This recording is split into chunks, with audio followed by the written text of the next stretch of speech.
So yes, good morning students. Fine. So today we are going to do new experiment.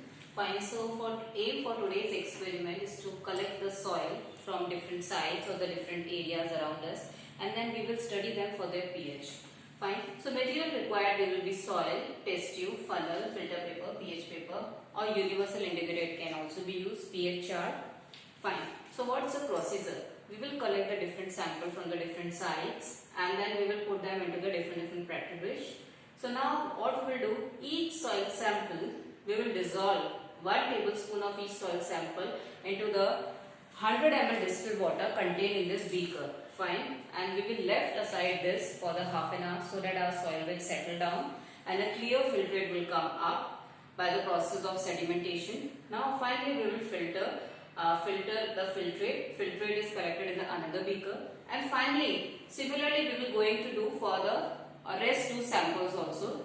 Fine. So now what we will do, we will take 3 test tubes, sample 1, sample 2, sample 3. Each of these containing filtrate of their own respective soil samples. Fine. So this is our experimental design. Test tube 1, 2, 3. Sample 1 is a garden soil, sample 2 is a roadside soil, sample 3 is a coast soil or the sandy soil. Fine. And I have filled these 3 test tubes with the filtrate of these 3 samples. Finally, I am going to add 2 to 3 drops of universal indicator into these 3 test tubes. Finally, a color will develop. I will match that color with the pH chart. And that pH chart, then I am going to record my pH accurately on the basis of that chart. Now, let's perform this experiment. So here you can see these are 3 different samples. Sample 1, garden soil.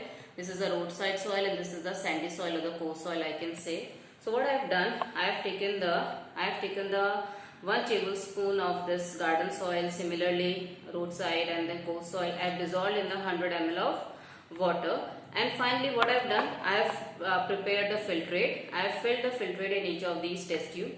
This is the sample 1, sample 2, sample 3. Now I am going to add, this is the universal indicator, 2 to 3 drops in the each test tube.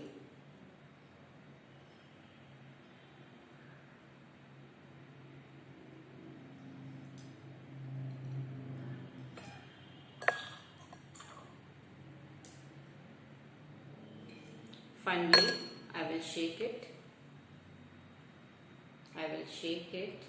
And then finally I will record my pH. So this is my garden soil. So its pH comes out to be 14. Its pH comes out to be 14. So now in the second one, I will take my second soil. It is it's a roadside soil. Its pH comes out to be 10. So it depends upon the quality of the soil, its composition. And this is my sandy or the coast soil. Its pH comes out to be 12. Fine. So in this way I have filled my observation in the table. So this is all about for today's experiment. That is the pH, to study the pH of soil that we have collected from different areas. Thank you so much for watching.